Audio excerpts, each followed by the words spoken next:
Should be scheduled for 4:15. Okay. Oh, it usually starts like he has 15 minutes early. I think I usually has it that way. Okay. No intro or anything? Where's the Where's the fireworks? Where are the fireworks? Don't make me walk out of here.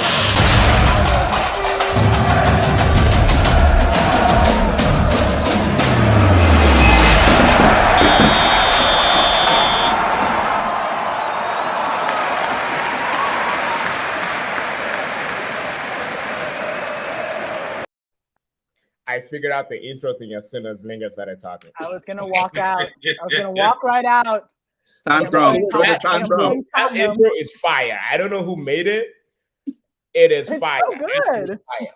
Big up IOP, big up whoever made that thing. But what is going on, guys? This is the Footy Fantasy Podcast back again. We usually come to you once in a week, usually on Sundays, but the streets spoke and they demanded certain things. And because see this one. That's you. Exactly. This is the one. The streets demanded that we talk about this whole Ronaldo thing, and and because of that, we're talking about Ronaldo. The goal is to make this last no more than an hour, but I know how y'all get. I'll allow another 15 minutes just in case things get heated. And with me, I've been sent to the lion's den. I don't know who planned this. I don't know. Get that thing out of here.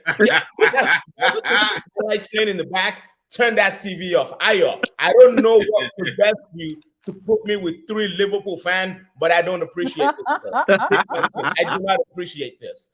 Ola is enough by himself, and now I have these two pests from the West Coast. Don't complain to Piers Morgan about it, sir. We don't need to hear it. Little face thing, and that one has Ronaldo playing in his background. You're a dickhead.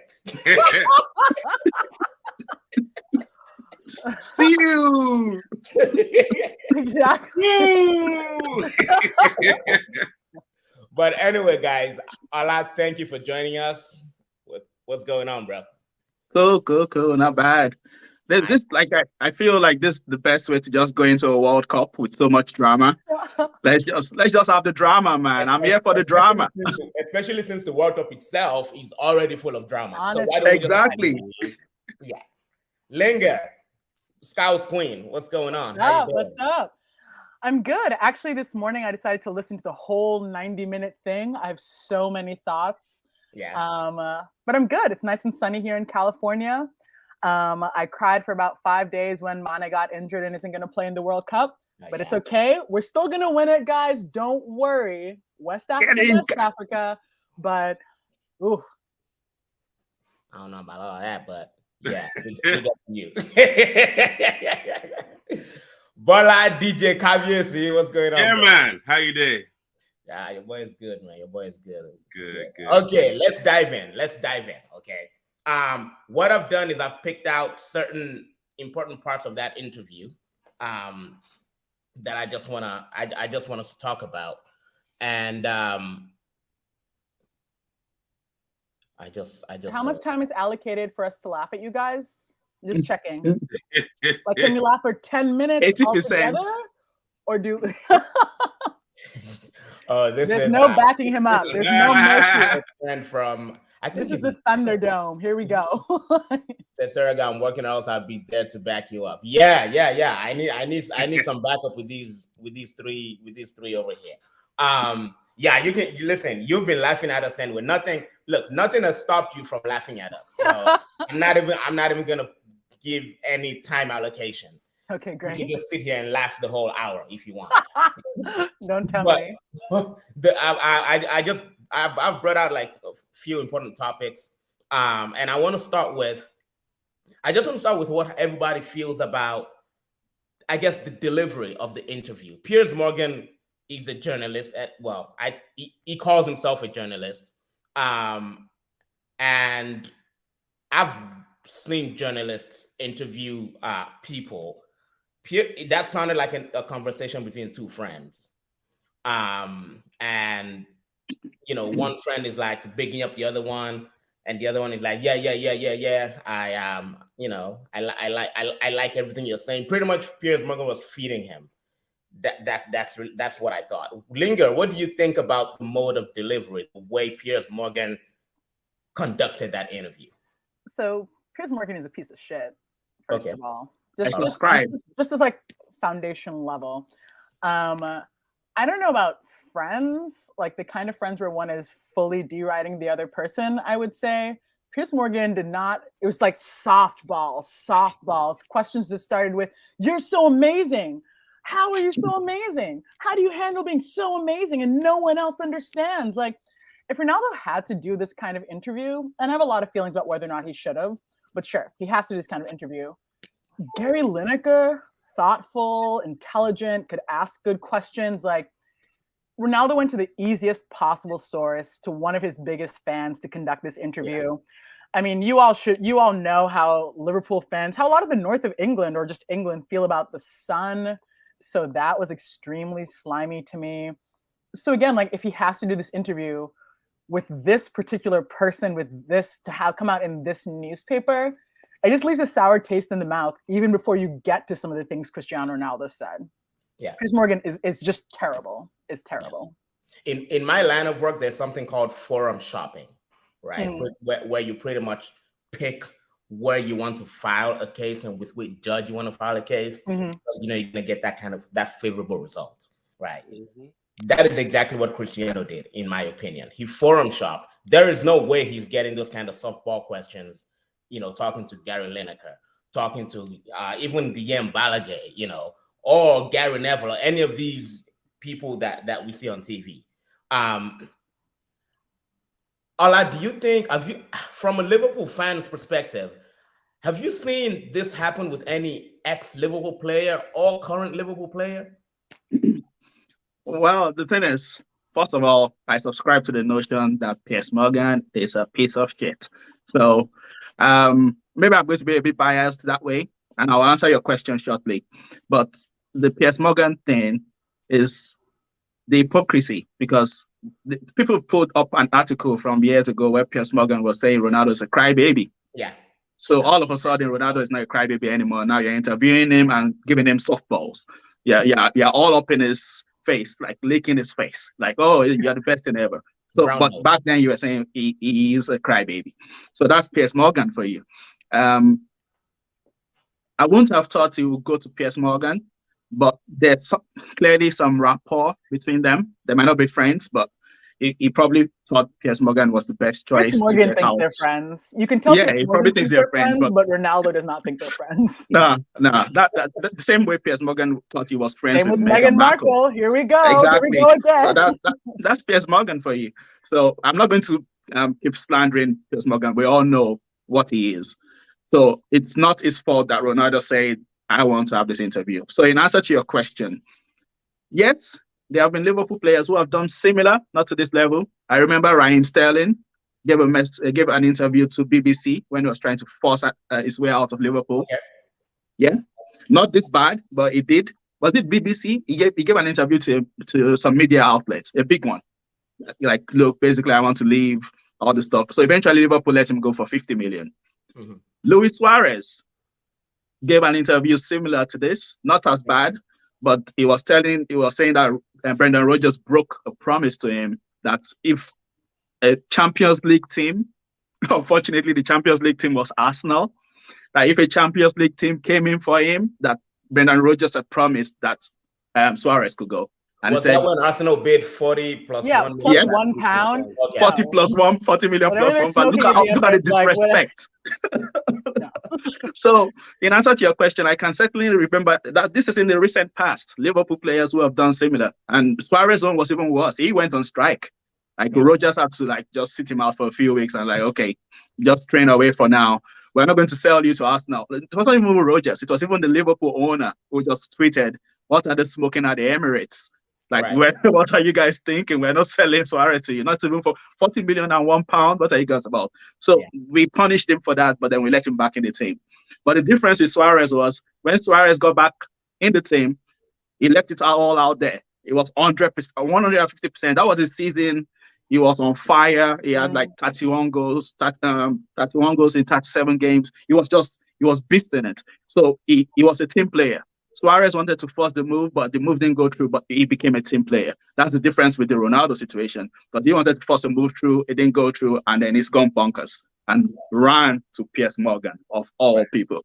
So that's the answer to your question. But I also think like Suarez, people were coming for Suarez. Like Ronaldo has tried to leave, but just hasn't had those. It's not like United has been stopping him. So I think that adds a level of complexity to it a little bit. Yeah. Mm-hmm. And the reason I asked that question really is because the way the United fan base has reacted to this, we've reacted with so much passion. We're angry. We're not happy at all, and we've kind of made it seem like this is a case of first impression. This is the first time something like this has ever happened. So I just kind of want to make sure that we're not overinflating the importance or the magnitude of this kind of issue. So yes, I know it's happened before. But I do agree that it's not quite the same. Roy Keane did similar. The thing is, Roy Keane did not go to Piers Morgan. Roy Keane did his in-house, and we've never seen the video. Like it was that bad that Ferguson said nobody's ever going to see this video. Roy Keane went in hard on his teammates, went in hard on the club, and the council basically Ferguson kicked him out. So we've never seen that interview. So that's the difference. Like Roy Keane did it in-house to the Man United press. Whatever, but Ronaldo has taken it out. That's why it's so bad, so disrespectful. Like, what are you thinking? And to Piers Morgan, of all people, come on, no. Bola, a year ago, Lukaku did some kind of interview when he was at Chelsea. Remember that? And I think that pretty much was the beginning of the end for Lukaku at Chelsea. He eventually went to Inter Milan. How would you rate? How would you compare that to what Ronaldo just did? Who, me? I actually don't think the Ronaldo interview was bad. And I talked to my brother, who's a United fan, and he didn't think it was bad too. He thought that this has been media inflation, overhyped about what it is, and actually what he said, the context of what he said in the video as well. And so it's kind of hard. Like, first of all, I do also want to say that Piers Morgan is a piece of shit. So we're all on the same page. We're all aligned. We're all aligned on that. But I will say this is actually probably the most favorable I've looked upon Piers Morgan, because he actually did what he accused Oprah of doing with Meghan Markle. Exactly. And so the reason why I think it's okay is because this isn't the jury, right? This isn't the court. This is actually just Ronaldo saying his side of the story. Right. So we don't need someone giving like curveballs and fastballs and all that. This was just, he could have very much have just put this on social media, but I think there would have been more ramification for him doing that. And I think he did it in a way which is smart. And I'll get to that a little bit later on. Right. I think there's a bigger issue at play. What feels different is that like Lukaku, Suarez, Raheem Sterling, all those people, all amazing, very famous players. No one's as famous as Cristiano Ronaldo.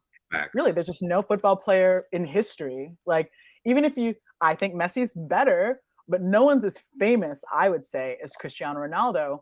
And I think that his history with the club is a little bit different from like Sterling or Lukaku. I know Lukaku was coming back, and I know that Suarez has a history and a love for the club and stuff, but it's so different because United really gave him his start. And I think that's where some of the feelings of betrayal might come from. And I'll agree with Bola that like a few moments of the interview, I think are bad enough that Manchester United should probably cut ties. Watching the whole 90 minutes, it's pretty interesting. It's like a solid amount of it is about Manchester United. A lot of it's about his own life and mentality. Mm-hmm. A lot of things are very troubling in the interview, but again, it's not quite like when I saw the snippets, I was like, oh my God, he is shitting all over this club. This is a disaster. This is so chaotic. I am laughing so hard. It's not actually that bad, I would say, but there are moments that I'm sure we'll get to that are quite bad. All right. Before we shift gears, let me take comments. Linger, is this your cousin? This is my brother. Oh, Oh, there's another one of her. He's a Manchester United fan. Oh. It's devastating. I think Piers is in love with him.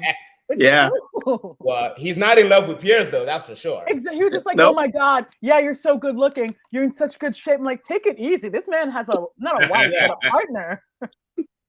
Like in my head, I'm dating Beyonce, but she certainly doesn't think I am. Ronaldo left and was just like, I need some distance. But that in interviews worse than what he actually says in it. I agree with that point. Yeah. I agree with that point. Okay, so let's start with I want to talk about the child situation.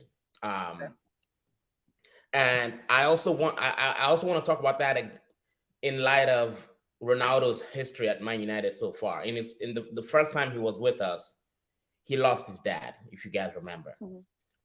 He came back and then he lost a child. So and I don't know. I'm not sure about what Ronaldo is like, I guess, spiritually or culturally. Or in my culture, we believe in superstitions, right? Like you went to one place the first time, you lost your father, then you came back, and now your child is passed. There's something in the water, there's something in the air. Something right, I don't know if Ronaldo was already thinking, about that in the back of his mind, and maybe that led up to this whole interview. So what would you? So now he talks about. He says that during preseason, he told the club that, look, my daughter is sick. I need to take care of her. I cannot show up to preseason. I cannot travel with the squad. So in light of what has happened to him at Manchester United so far, how would you assess his claims, his allegations that Manchester United did not take him seriously? Manchester United thought he was lying about the illness of his child. What did you think about that, Linger? So I think that so I was listening to the interview and I called Sidar, who's watching right now, and said I'm moved to tears listening to him talk about losing his child. He talked about the chapel and his father and his child being there and how he talks to them, and just human level devastating. I would say that I see some of this as reasons for his behavior, which is different from it being excuses from his behavior. But I do think when he said the club didn't believe me, they didn't believe this was true, I think that's one of those situations where it's a little tricky to ascertain, because I don't think the club's going to come out and refute things, because you guys can tell me if I'm wrong, but I don't think the club ever said he's lying, but I think that narrative just took hold. So what's a little tricky sometimes with someone who's so famous is well, is it that the club didn't believe you? Is it that the media ran with something and the club didn't contradict them? What exactly was the miscommunication that happened here? But just on a human level, I felt a lot of sympathy for him when he said, I couldn't come back. The club didn't believe me. And I understood how that could be one of those moments where he feels deeply betrayed, because it's linked to kind of unfathomable trauma. Mm-hmm. I remember the picture of her being pregnant that broke Instagram records or whatever. I think that level of pain, and I felt for him deeply. I appreciated that he appreciated that so many fans, including our fans, really tried to be by his side in this time. And I get why, if this is how he felt the club didn't believe him, I get why he would see that as a betrayal. Yeah. And Bola, I guess you can, and I'm trying to be as fair to Ronaldo as possible here, because when he first came to Man United, he was a boy. He was a teenager, I think 19 or whatever years old. Then lost his father. As a person at that kind of age, losing your parents is probably one of the most traumatic things you will experience at that stage of your life. Now he becomes a father. Losing a child as a parent, he's also one of the most traumatic, probably the most traumatic thing you will experience in your life. Do you get him? Do you understand him when he holds on to that, that particular point, and uses that to justify why he's been acting the way he's acting and why he did this interview? Yeah, absolutely. I'm a true believer a lot of people try and be like absolute in everything, black or white, and in the middle, in reality, there's really a gray. And in the gray, there could be actions that occur, and you can react to that. You may be right in one part, and you may be wrong in another part, and the same thing vice versa. Me personally, truly, I think there was a level of I believe Cristiano when he said that. Now, do I believe that Man United just didn't care about the fact that Ronaldo's child has died? Like, no. I think there may have been a little bit of trepidation at first, especially because there were talks about him wanting to leave. So that's fair, right? For someone to have a little bit of doubt at first, like, let me be a little bit precautious, let me check, let me verify, instead of that instantaneous love. And the club are more than in their rights to do so. But then also Ronaldo's also within his rights to feel like, wow, you didn't believe me straight away when I told you. And that's the tricky part about this, right? It's like, it doesn't mean that the club is wrong, but by them doing their due diligence and reacting, it could still trigger Ronaldo to feel some kind of way. And that's, I truly believe, I don't think it's like, man, you just evil, right? I just think there was certain circumstances that made them have to, okay, let me assess this real quick. And that assessment may not have been to Ronaldo's liking, which he is also within his rights to feel some kind of way about as well. Right. Ola, what are your thoughts? Okay. Well, for me, I said something, I posted something in the group maybe yesterday. A journalist had also brought this up about grief, what grief does to people. People react to grief at different times, at different stages of their life, with different kinds of reactions. So we can't dismiss this fact that he lost a child. We can't dismiss that it has influenced some of his reactions. The fact that he's saying that United probably didn't want to believe him. Taking. Ola, you're cutting in and out. Okay, it's not my Wi-Fi for once. Good. I was like, oh no, here we go. Hear me? Yeah, you're kind of tough. I think you're better now. Can you? No.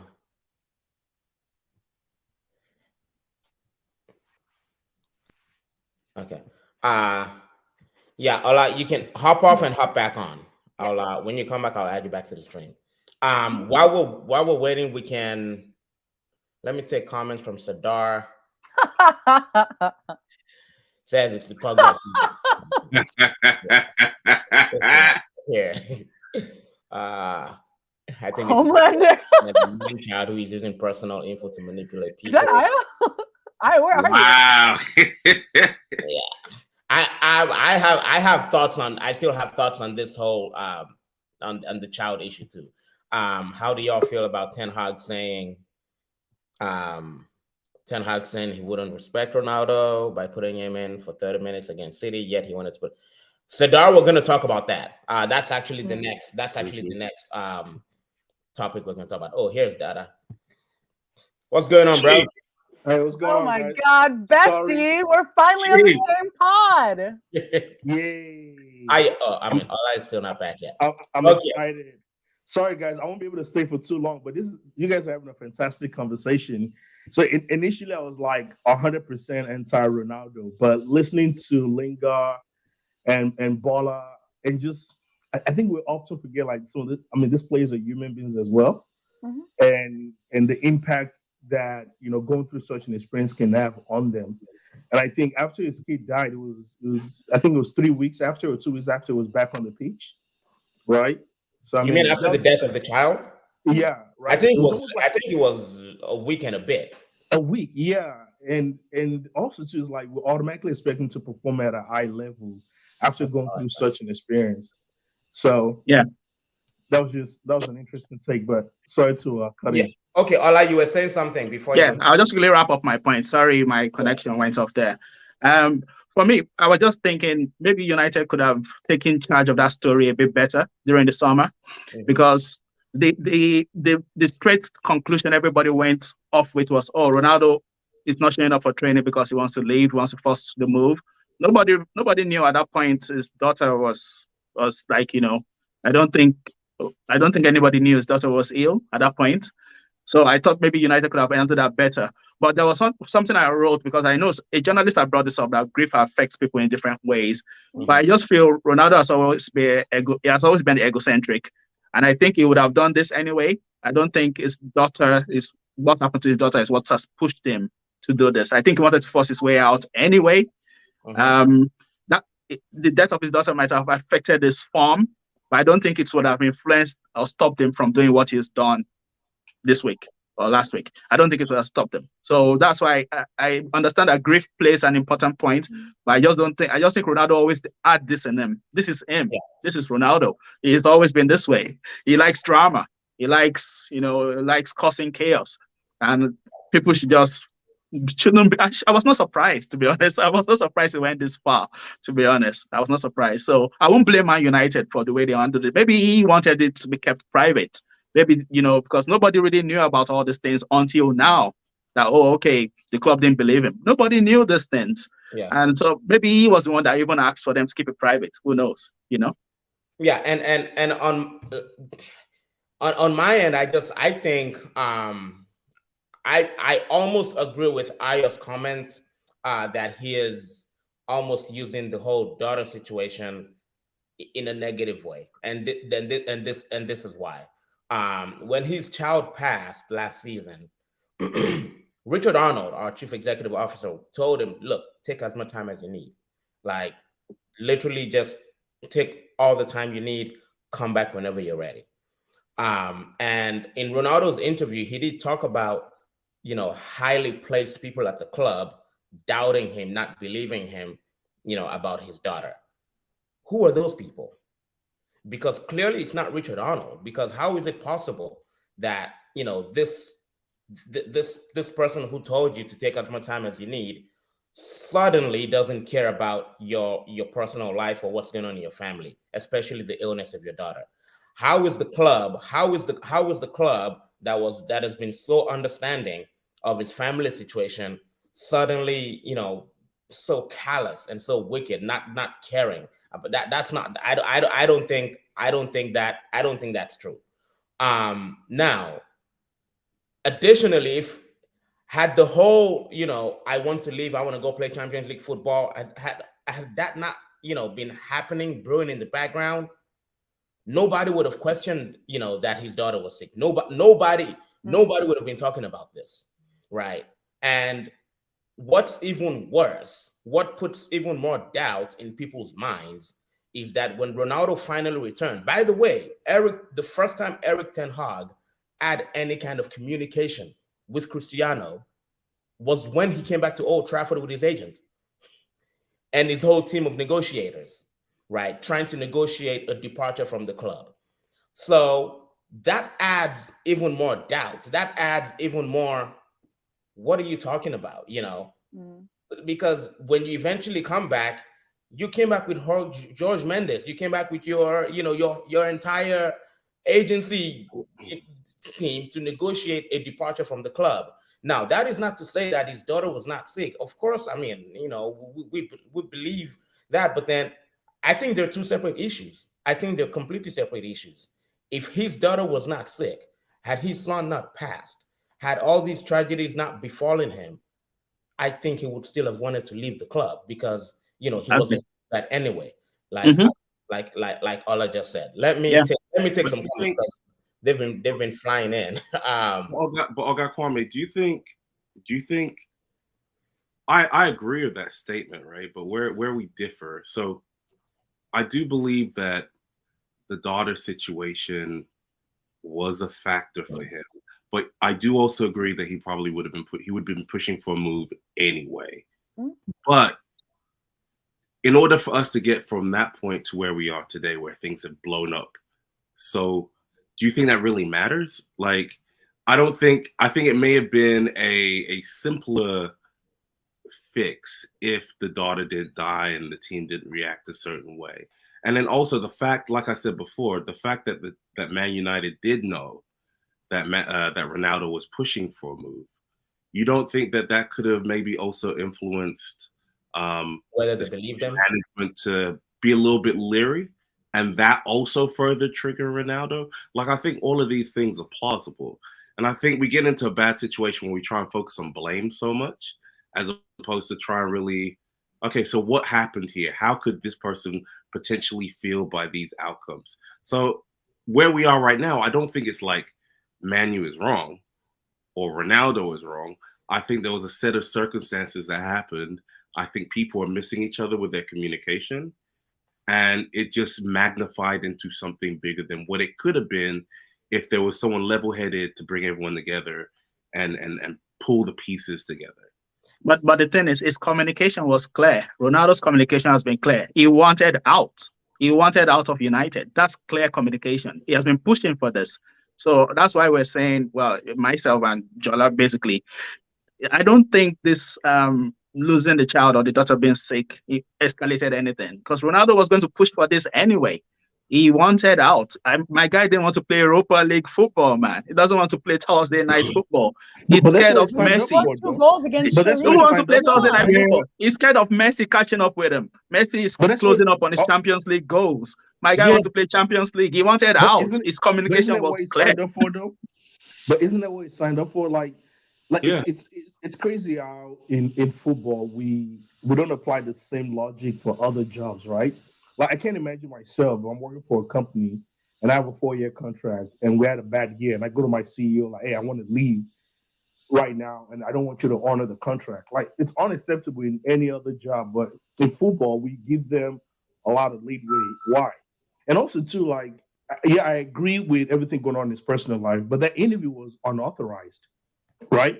When you work for an employer, they have certain rules, and one of the rules is you can't give unauthorized interviews. Mm-hmm. So right off the bat, no matter what he has to say, all his grievances, no one cares. You cannot give unauthorized interviews, but he did that anyway. Yeah, before we get to, I know we have comments. Just one thing. Go ahead. I just really think that, like, outside of everything, my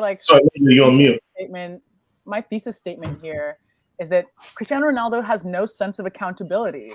Like, Mbola was just talking about how, like, blame this way, blame one that way. I don't think that's helpful, but in this whole interview, he doesn't seem like he thinks he's done anything wrong ever. He doesn't seem like he thinks he's been playing worse this season. He just seems like, they're not starting me. Them. Their facilities, this. You took the job. You saw what the team was. You saw what the facilities were. Like, I just feel like my biggest frustration is, like, it's not even that I disagree with that much that he's had to say, apart from attacking Ten Hag, which I think lacked a lot of integrity. But the whole thing with me is that, and I don't think he's often had that much of a sense of accountability. So that's why I feel like this is the Cristiano Ronaldo I've always known, even with these tragedies. Like, I don't think it seems that different because of those things. Mm-hmm. Yeah. I think that Ten Hag is a problem. I really do. I think Ten Hag, and again, I think Ten Hag is going to remove you from it. No, seriously.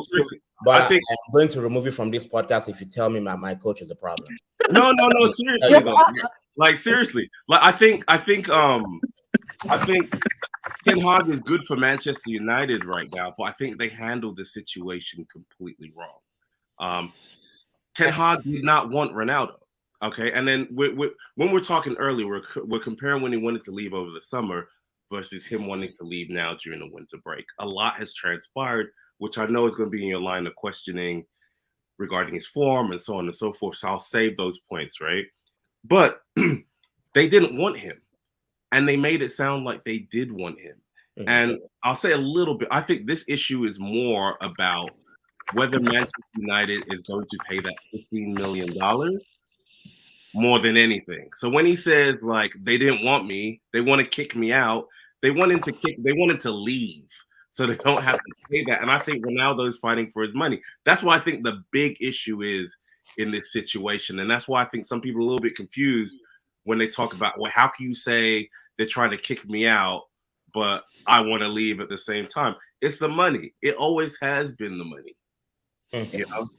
Let me take some let me take some comments before we before we come back. Soji. Weird PG-13, please. I can always- PG-13. I think it's Soji again. He says I was 100% against Ronaldo, Lingard, and Bola are making It's me. complicated. Otherwise, Yeah, that's why we have these discussions, right? Yeah. Yeah. And you know, and this look, everybody knows how I feel about this whole Ronaldo thing. But then at the end of the day, I try to bring myself to some kind of level head and try to approach it from a reasonable. You can have empathy for him, of course, but we can still criticize, of course. I think Ten Hag saw Ronaldo as an opportunity to set an example. He was our top scorer. Isn't the best player? I don't think he fell Easily. he fell off a cliff that quickly. I have differing opinions about that. He did the interview to push his way out. There is no way he expected to come back to the club after this. He knew what he was doing. Of course. Ronaldo is anything but stupid. Bola argues like my ex-girlfriend. To make sense. That's why I left her, or she left me. Wow. This is Saji. This has to be Saji. Wait, what's her name? No, play. Another comment from Sadar. He's trying to make it seem like he's doing it to show what's really going on behind the scenes, but he's made it clear that he wants to go. And he could do that in different ways. Talking to Piers Morgan, like, come on, with that bullshit Exactly. about Picasso, like Picasso says, you must tear something down to rebuild. Come on, give me a break. Like, that was one of those moments where I'm like, are you kidding me right now? Like, in this way, like, there are different ways to do it than that. But Joe, if you guys talked about the root cause though, like y'all had no business signing Ronaldo. Like, first of all, and number one. Dada, we're gonna get there. Dada, we're gonna talk about. Okay. We're gonna talk about that. So quick announcement: if you're commenting from Facebook and you've not allowed StreamYard to like access like your Facebook account and stuff, your comment is gonna show up as Facebook user and nothing more. So you can say things under the cover of anonymity. All you Ronaldo fans out there gnashing your teeth. So please, whatever, if you comment as Facebook user, please let us know who you are. That way we can troll you appropriately. Exactly. We can make our responses personal to you and your family. So before we address the issue of respect, because that's the next question I want to ask you guys about, who disrespected whom, who started this whole disrespecting. But before we get there, I just want us to talk quickly about what Dada just pointed out. We all have the benefit of hindsight right now, right? But I want you to think as a reasonable observer at the time the signing was made, was that a good signing? Both then, right, and now in hindsight. We'll start with Dada since he. Yeah, sorry for jumping the gun. So I think in the beginning, I remember in the forum, United fans were, if my memory serves me right, I want to say 80% were on board and 20% were not, or rather like 70% were on board, 20 were not, and 10% were indifferent, right? If memory serves me right.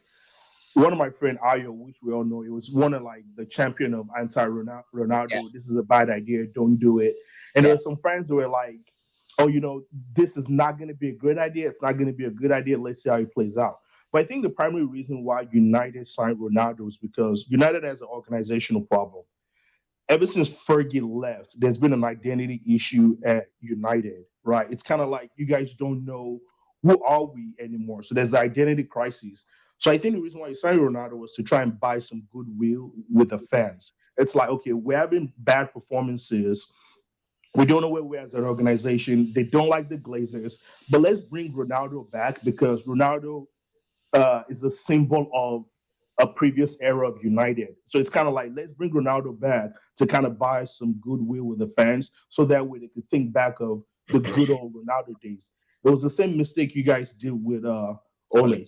You signed Ole out of that like feel good feeling. It's not a strategic idea. It's not a business idea. You guys don't have a clear vision on where you're going. But oftentimes because we're fans, right? We have sentimental value. I mean, there is sentimental value in certain things that we fans appreciate. So you brought Ronaldo back for that reason, that feel good factor. That's why he came. Because if you look at your team, yeah, you had Cavani, you had Rashford, you had Martial. The hole in the team was really in the midfield and maybe even in the center back, right? I'd even say, from a primary need, Ronaldo was maybe a tertiary need, not even a secondary need. So I think that was the mistake from the get-go. Bringing in a player whom was not going to add a lot of value to the club, but you just wanted that feel-good factor. And I think that's where Yao screwed up. And last season, they scored a lot of goals. But having said that, hindsight is 2020. Was this scoring goals that other players could have scored? Or was he adding to the team, or was it just a net positive effects, right? Okay, Ronaldo was scoring goals, but there were gaps in the midfield because Ronaldo doesn't press. Ronaldo's not going to be running around trying to get the ball from the midfield. And if you look at the way you guys played under Ole, the entire team was built on counter-attacking football, right? Bruno Fernandes gets the ball, gets it to Cavani, tappings, that was kind of like just counter-attacking football, but you can't play counter-attacking football with Ronaldo. But long story short, bad idea from day one, and now you guys have seen the effects of that horrible decision. Yeah. Okay. Ola, go ahead. This is where I come in with my fire. And I'll start off with the fact that Ronaldo is a package. There's Ronaldo the ego, there's Ronaldo the footballer. Now, from time, there have been many people who dislike Ronaldo, the ego, but it was difficult to find chinks in the armor of Ronaldo, the footballer, because Ronaldo, the footballer was extremely successful, and where he went, he was winning trophies. So that, for me, I've always criticized Ronaldo, the ego, the drama queen. I didn't like that part of it. I didn't like that part of all the drama. But the football, I always respected. And the fact is the bias of some people made them wait for the opportunity to see chinks in the armor of Ronaldo, the footballer. So when he left Madrid, he went to Juventus. That's where they started from. Oh, Juventus are not winning as much as they used to win anymore. It's Ronaldo's fault. So that's where they start, because they'll be like, oh, Juventus have started falling. It's Ronaldo's fault. He was scoring goals. He was doing his job. His job is to score goals. But when he left, they started saying, oh, Juventus are going to bounce back now. Juventus are good now. They have team spirit now. Ronaldo was taking all the team spirit. He was sucking the life out of the team. What happened when he left Juventus? They had their worst season in a decade. They didn't win any trophies. Now, this season, again, they went to the Champions League. They crashed out of the Europa. Was it Ronaldo's fault? He has been gone for 2 years. They're still crap. So when he came to United, people with bias already were already looking for those chinks in the armor. Like, okay, even if this guy is good at United, we must still find something to say about him. Now, people are trying to tell us that Ronaldo flopped, or he has been a bad idea from day one at United. Let me read out the statistics from last year. Not just the goals, 25 goals in 38 games. For a 37-year-old goal scorer, that's a good job. The reason United's goal level dropped last season was Greenwood got taken off to jail. Rashford's form fell off a cliff, like United fans have been telling me for so long. He has been wasting too much time feeding the poor. My brother calls him a dinner lady. It's so mean. Yeah. So I thought, exactly. Yeah, Sarah, I know you're watching this. That is so rude. Oh my God, you shocked over Kwame Sarah. So United's goal output dropped because Greenwood got taken off to prison. Rashford's form fell off. Sancho, who was supposed to come in and bring double figures in goals and assists, didn't click. They had to start using Elanga because Sancho was so bad. They had to start using Elanga. So the goal numbers dropped. It's not because Ronaldo was hogging the goals. United had more issues. Like you guys also say, your midfield has always been an issue. This is not Ronaldo's fault. Ronaldo last season, I'll just read out to you. Ronaldo last season, Player of the Month. He had the highest number of Player of the Month awards in the Premier League. He was voted United's Player of the Year. He won the most number of Player of the Month for Man United. He was United's top scorer. He scored your goal of the season. He was included in the Premier League team of the season. And now people want to tell me it was a bad idea from day one. Now this season, don't get me wrong, this season is dead food. Like Oga Kwame will say, he has been dead food this season. But it was not a bad idea from day one. It is revisionism. It is benefit of hindsight to now start backdating it to last season. That's why I always argue that he did his job last season. He scored 25 goals in 38 games. He had some assists. He was not the problem. And to conclude, to show why he's not the problem, this season, he has barely played for United. He has not played many games. And 10 teams have scored more than Man United in the Premier League this season. If it was Ronaldo's fault, why are United not scoring more goals now? Why are United not banging in the goals left and right? You guys came second in your Europa League group because you couldn't score enough goals. You came second in that group because you couldn't score enough goals to top the group. Was that Ronaldo's fault also?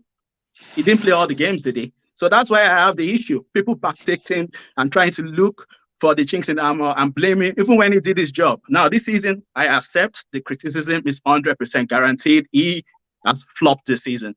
Whatever reason, whether it's grief, whether it's power form, whether he has problems with tenor, he has been a flop this season. But nobody can tell me last season he didn't do his job. Player for one season, that's what you do. Like when you buy a player, you're like, man, all I just want from you is one season. If you suck next season, that's okay because you gave me one good season.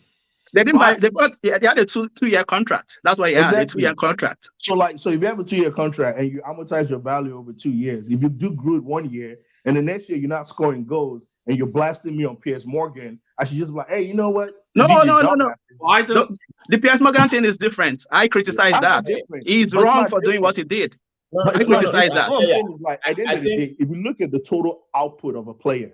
Yeah, but I'm talking about people who can't separate. No.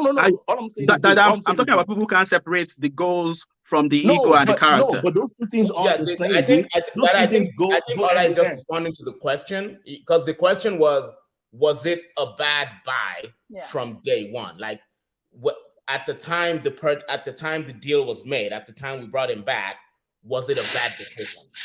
I think that's what I was. Go ahead. Go ahead. No, I actually went back in the Facebook group. I learned from Dr. Saycat.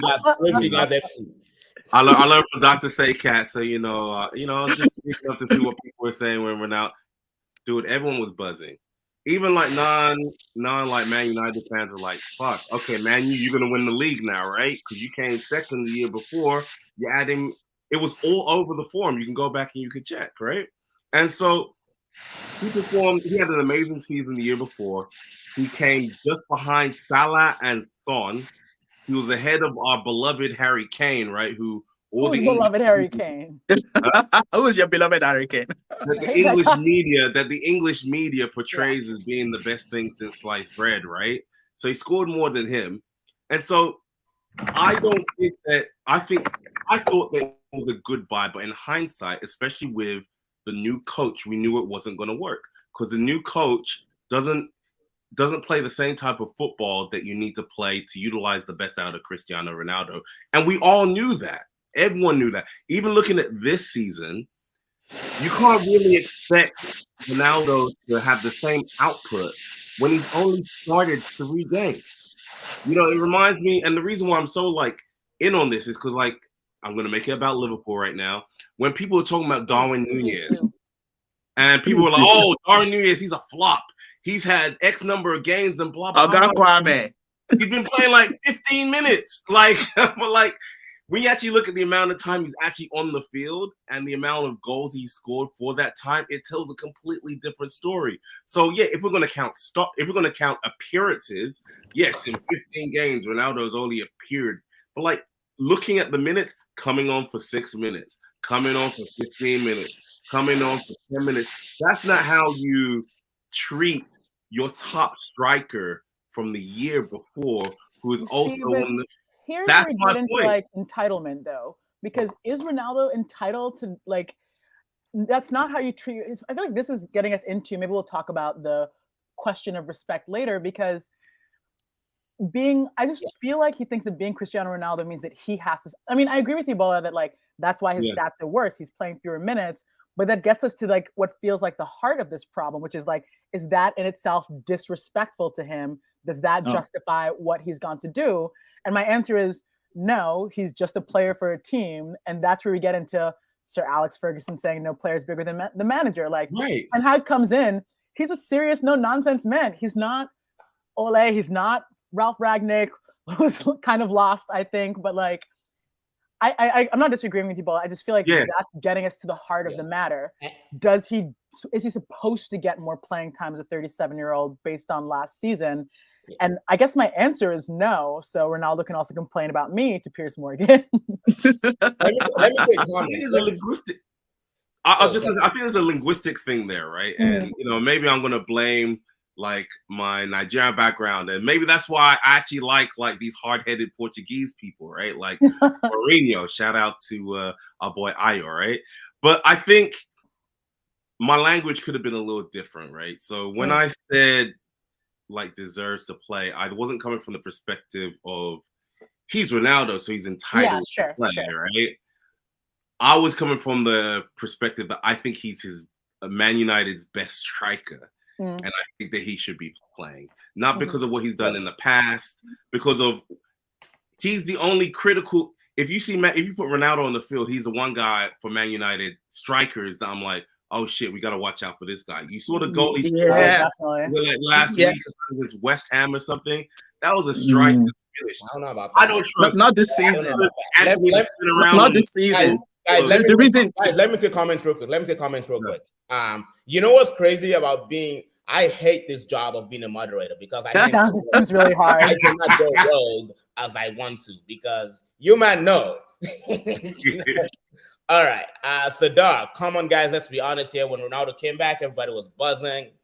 If not, after the signing, everyone? I don't like Manchester United or Cristiano Ronaldo. Sadar. Let's talk. So I just want to talk quickly about my opinion about the Ronaldo coming back. Whether it was a good decision at the time. I know Aya was one of those who did not like the decision. I was also another who did not like the decision because again, like I think it was Ola said it. Our folk Ronaldo was not the pressing matter at that time. That was not the priority. The priority was the midfield. And that midfield solution had not been found at the time Ronaldo came. That's why I did not like it. Also, it's almost like, look, if a girl cheats with you and then she becomes your wife, fam, she might cheat on you. So that's how it is. Like even if you pay her $500 million a week or whatever. The way this guy left Juventus should have been maybe a little bit of a red flag. Look, he packed up his locker when there was no deal. There was no deal ready. He just left, gone. As Dada was saying, you don't just do that. You can't do that just because you're a footballer. At the end of the day, it's a job. You have an employer. I can't just get up and go from my place of employment just because, I want to be. No, you don't do that. And it's just and the thing is, Ronaldo was just at that time, he was the very latest episode of expensive quick fixes that Manchester United that we've signed over the last decade. We remember Falcao, we remember Cavani, we remember even Ibrahimovic was that expensive quick fix. I mean, he did his job, but so he was just another successor in the line of bad quick fixes. It's okay to have a quick fix. That's fine. Like if you're doing on it, it's okay to have a quick fix. It's okay. Don't let it cost more than the permanent fix. Don't let it be too expensive. And that's where I agree with you. And that is why people like people like myself, we're not really on board with the Ronaldo signing. Now, when he scored 2 in the Champions League against Villarreal, was he Villarreal at Atalanta? I'm suing all over the place with him. Of course, I'm a fan. But it still doesn't change the fact that at the time the signing was made, it was not the pressing matter. It was not priority. It's not. It's like Liverpool going to buy a goalkeeper right now. Right? Is that what you need? No, that's not what you need. You don't need to go get a goalkeeper. And like all I said, this is just another, emotional decision that United has made, in many, what the very first emotional decision post Ferguson was David Moyes. The Godfather recommended him, so we're gonna take him. The chosen one. You know, and then we did it with Alexis Sanchez, and then we did it with Ole Gunnar Solskjaer. A part of me wishes that night in Paris never happened, because that's really what led us here to this moment. And then we did the same emotional decision with Cristiano Ronaldo. So that's why I hold the position that it was not a good signing at that time, and of course we can see that it's not now. So in Paris, is that like a bootleg? I don't know him. I don't know. One thing, Nostalgia FC. I don't know who this is. Maybe building off of Nostalgia FC. And, I think I'm Facebook friends with all of you guys. You know that I watch a lot of movies. I post a lot of movie reviews. Yes. And I just think it's this trend. And we see a lot of legacy sequels in Hollywood right now. I was making a list of them. Jurassic Park, Terminator, Ghostbusters, Halloween. Every single one of these has to bring back the original cast, but it doesn't actually fix the problems of the franchise at all. Right. It's more like, yay, it's good to see you, Arnold Schwarzenegger. But we need a better script for these Terminator movies. And it just really feels like United's following that path. It's like, here are these warm fuzzies. And Ronaldo was amazing in his first season back. You just can't take that away from him. But like you all have been saying, it's not really fixing any of the problems, even if it gives people like Sidar reason to smile when he scores. Yeah. For me, I just quickly jump in there. You think I cried that? I cried that day. Sidar, you're such embarrassing. Go away. Let me finish this comment, Salah, 1 second. Also, it's Chelsea that has a clear direction of where they are going. I wish I knew who that was. Aya goes, Man United has been nostalgia FC for the past 10 years. Erik ten Hag will begin the real cultural reset. We'll see. Thank you. So that's CR7 has played a lot for United. This division is history. Ooh. CR7 was net negative last season. He was taking 7%. I beg. Stop this. This is what I have an issue with. This is what I have issue with. Stop this. Listen, I'm sure you're not surprised that I agree with Ayo on this one. Let me tell you, Jola. Let me tell you why. I'll give, because as a Liverpool fan, we have to represent our Liverpool side. Yeah. I'll give a quick example. Nobody, no strike. You're speaking for all of us. Clear it with us first. I'm talking about Fernando Torres. This is Fernando Torres I'm talking about. So, of course, we love Fernando Torres. Of course, we all do. Yeah. So, his first season with Liverpool, he came in and he scored 33 goals that season. And the season before, Liverpool had finished third and we had won the trophy. Torres came in the next season, scored 33 goals. We finished fourth and we didn't have no trophies. But nobody anywhere said, oh, Torres scored too many goals and he's the reason Liverpool regressed. This is why I'm coming in, that no striker in the history of football has scored goals and then people go back and say, oh, it's because this guy is scoring so much goals, we became crap. This is what Ayo and you guys are trying to say. Like, oh, Ronaldo came in, he's taking 70% of our shots, so he's the one that made the team regress. He's the one that compromised the team shape. Miss me with that BS, man. This guy scored his goals and he did his job. You guys are doing that because you already had a bias against him coming in. So now you want to now start backdating it. That's nonsense, man. A striker scored 25 goals and you're telling me it was the reason you guys regressed? The point is this. I think your argument presumes that because Ronaldo is scoring goals, Manchester United is doing well. That is wrong. But now you're still not doing well. He's out of the team and 10 teams have scored more than you guys. My point is this. He scored all those goals last season. They were irrelevant. What do you mean they're irrelevant? He won you the highest number of points. Go and check it. He won you the highest number of points compared to other players. His goals won the highest number of points. My point is this. As a footballer, as a team player, I don't care what you achieve individually. I'm not a Cristiano Ronaldo. I'm not a fan of Cristiano Ronaldo Football Club. I'm a fan of Manchester United Football Club. Yeah, but you had other issues. You said it yourself, Jola. You guys had a lot of issues. Ronaldo scoring 25 goals was not the issue. Hold on. Look, I don't care if he scores 50 goals, right? If those 50 goals do not achieve some kind of positive result for my team, you can piss off. The fact is this: between November and March of last season, this guy didn't score. A lot of his goals came in batches. This man scored like 3 hat tricks. It happens that way. Ask us about Salah. Ask us about Salah. Salah went missing for months this year. But Mane is there. Never forget that. I care about Cristiano Ronaldo, right? I care about Cristiano Ronaldo and his contribution to my team. He won your points. That's what I'm telling you. He contributed to your team. He might have contributed to his stats, but did not contribute substantially to my team in a way that I did. Your team was just crap. Your team was crap. That's the problem. Your team was crap. He contributed, but your team was crap. When Lord Voldemort went to prison, when Marcus Rashford, when Marcus Rashford became UNICEF FC, right? When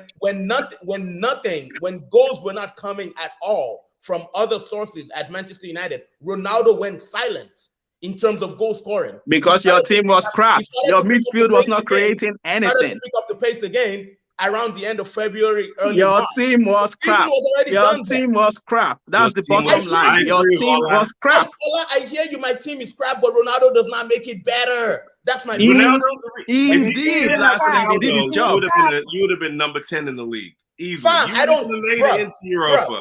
Bruv, listen, do you think I care whether we're number 10 or we're dead? Ronaldo does not resurrect. The presence of Ronaldo does nothing to resurrect Manchester United. And not this version of Ronaldo. Not this version of Ronaldo. Not the current one. Yes, I brought him. I knew I could summon him. I summoned him. I knew you'd be here. I know you have to come and talk. And adding to my point, and this is why, if nothing backs up our point that Ronaldo was a net negative, you should look at this.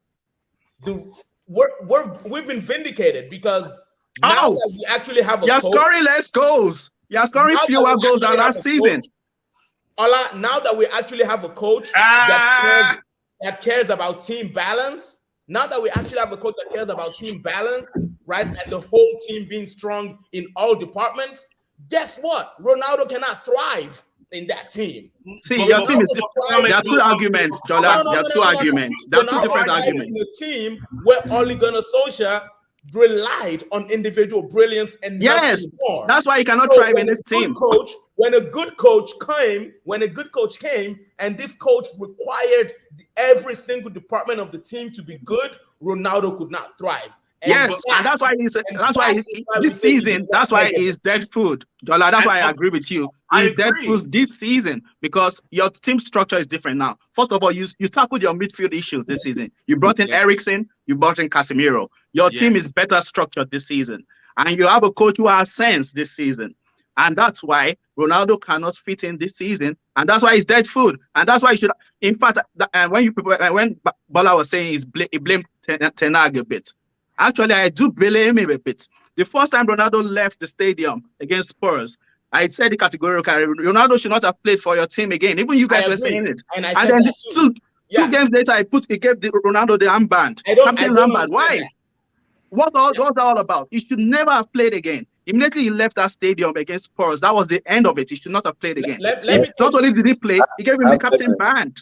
Let me, since Ayo is already here, I'm going to skip Ayo's comments. Let me take comments from Facebook user and from Sadar, because Sadar is going in. Who is that? Man is like team Ola free Ola. Thank you, Sadar. Is that your brother? Yeah, Sadar's my brother. Okay. United fan. That's my answer. Yes, Ola. I argue like Ola, and my ex argues like Ola. How was that? Your ex is a smart person. Sadar goes, he didn't score between November and March, but neither did anyone else. Sadar, exactly. That is my point.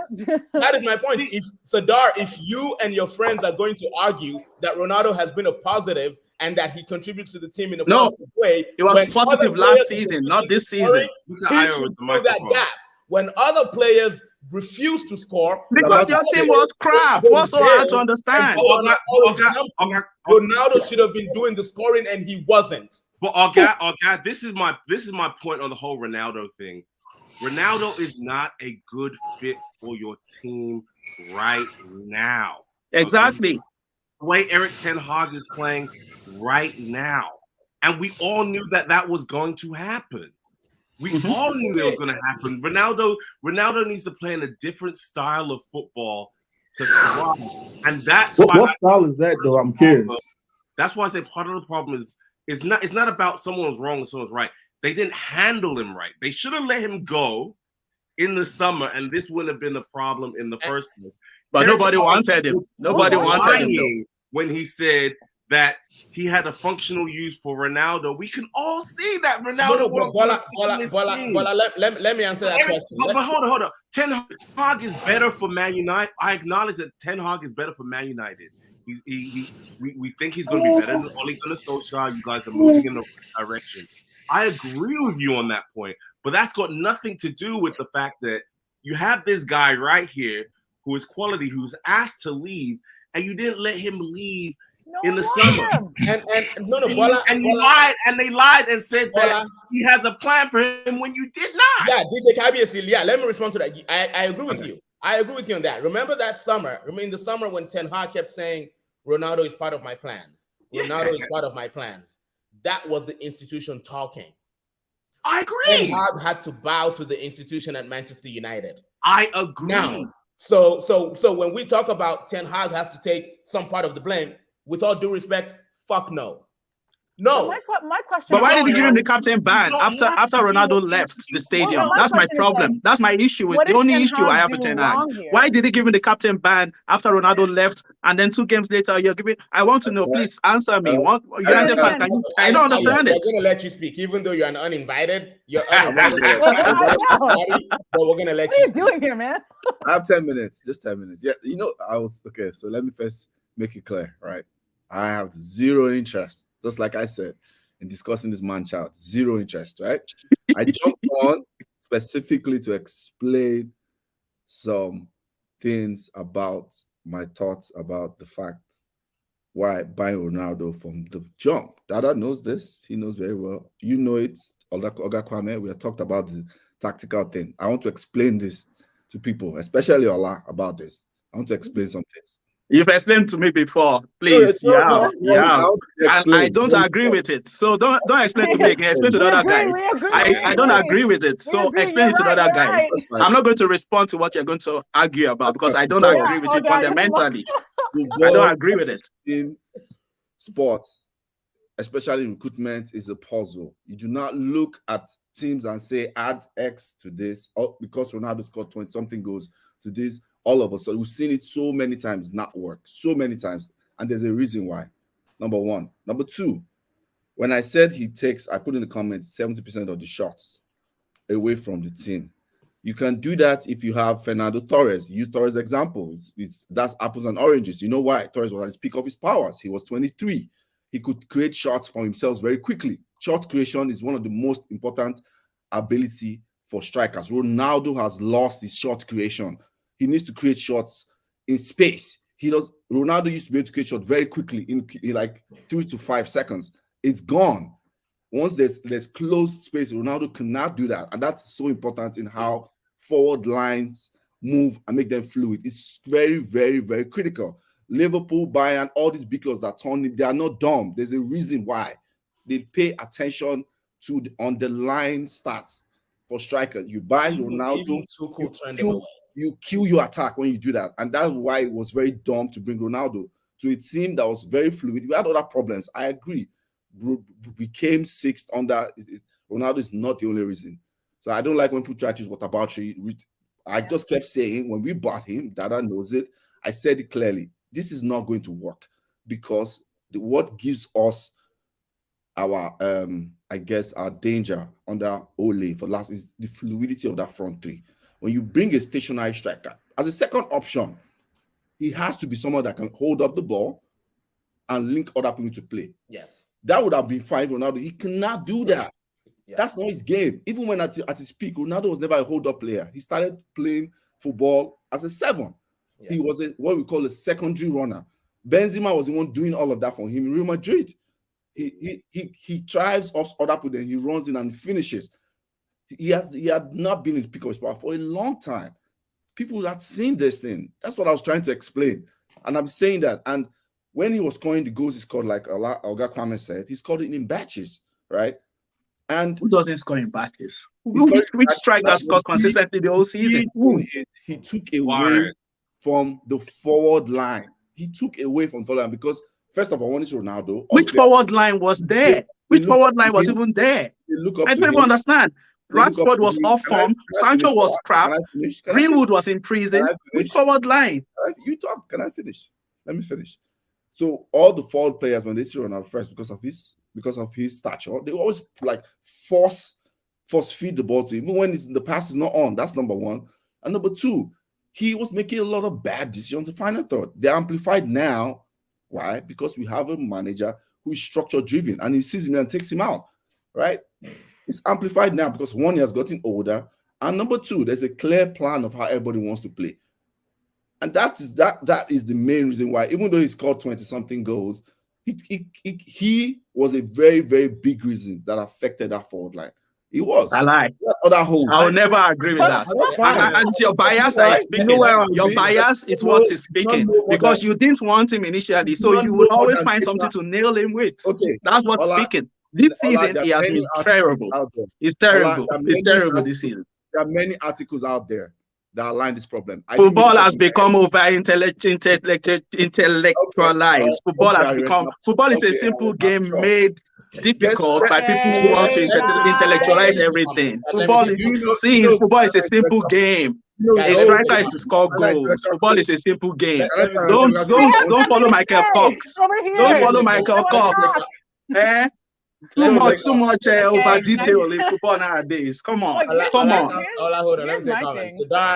So what I'm hearing from Olga is that when Ronaldo scores, it wasn't doing enough, and when it doesn't score, exactly. They're blaming it both ways. Both ways. I'm not gonna go back and explain that. It's one of those things. I've never seen somebody Cedar, thank you, Cedar. All I like to die on heels, and that's fine. I just wanted to, for people that understand football, I'm just giving them. Yeah, I don't understand football, obviously. I've just been watching it for 40 years of my life. I obviously don't understand it because Michael Cox wrote in an article underlying stats. Obviously, I don't understand football. Thank you. Okay, let me take more. To Ola's question about the armband to CR7, ETH gave him the armband because one, he apologized to the team. He already disciplined him by banning him for a limited time from the team. And three, ETH does not keep a grudge forever like Mourinho. Yeah, Ten Hag has no fault there. That's just scenario was taken. Okay, I agree with that one. Move on. I hear that. I totally agree with that. Yeah. And the game where he was captain was like a rubbish game too. So the other part about stats, what's his name? Where was Mr. 1190s? He played 1190 minutes this season. So what's this idea that he hasn't played? No, not in the Premier League. Not in the Premier League, Ayo. All right, guys. I have a question. Okay, guys, we have to address other topics in the interview. We're not. Can I also ask? Can I a quick question? Go ahead, Alinga. Go ahead. So I agree with the tactical stuff you're saying, absolutely, and I've also deferred to you because I haven't paid as much attention to that. But what's like startling to me, and Sadar talked about it, and Ola talked about it, is like would you really? I think signing him was probably a mistake. But would you guys really like quick answers if preferred not to have him? Because to me, last season he carried the team. Like, do you think you would have done better without Cristiano Ronaldo? Yes, I would have preferred not to have him. I absolutely would have done better. Okay. Absolutely. Can I respond to Ayo? Ayo, I actually agree with what you were saying, minus 1 point. Okay. I think that the argument that you made is a great argument as to why you have, or to support the fact that you have a better coach right now. You also give a good argument about why Ronaldo may not be doing as well this season under Erik ten Hag versus with another coach. But where we differ is I don't think the reason is to do with his diminishing skills. Oh, no. I think the reason is to do with the change of football philosophy that doesn't fit in well with his style of football. Like you mentioned him, right? You talked about having Ronaldo's been the same type of player. He's thrived playing the same type of way. If he was under a different type of system where he had more midfielders feeding him, he would thrive, right? Let me answer that, Bala. If he was at Liverpool right now, and I'm not saying that we want him at Liverpool. I think he's finished. Ronaldo is finished, honestly. I'm just saying. Bala, let me answer that question for you. Go ahead. It would have been more difficult. It would have been more difficult for Ten Hag to bench Ronaldo if Ronaldo did not lose a lot of his footballing skills due to age. And what I mean by that is this. Ronaldo's pace is not existent anymore. Yeah, pace it does not century. exist. I was watching. No, let me finish. Because with the way Ronaldo plays football, his pace is very important, right? He does. We were watching a Europa League game, and I think Ayo will mention this on the podcast. This guy had a good 3 yards on the defender. He made a great run, right? This part-time carpenter, right? Who played up to 2 seconds, right? Yep. I saw Mohamed Salisu from Southampton. Salisu is quick. I hear that. But again, Ronaldo had about at least 3 yards on him, caught up to him. So that pace that he has to get away very quickly, and it's not there anymore. So combine that with his inability to hold up play, bring other people into the game. Combine that with him always wanting to shoot, right? And that is anti Ten Hag football. So it's the last one. It's not. Go ahead. The most critical part, I agree with everything you said, is shot creation. Shot creation is the reason why strikers exist, right? All the elite strikers, right? If you look at the numbers, the amount of shots they can create, right, per game, and in certain tight situations in the box, right? The box is always packed now, right? Where football is, with like back threes, and it's always packed. The center of the pitch is always packed. Shot creation is what make people like Ronaldo, like going football, the Haalands, Harry Kane, the shot creation, Mohamed Salah. Darwin Núñez. Come on now. He has hurt people. Yes, he takes a lot of shots. He does. He does in 7 games, my friends. But yes, the elite strikers, right? Shot creation. Ronaldo has lost his ability to create shots very quickly in tight spaces. That's why you see that the goals he scored this season. What are the goals? Penalty, right?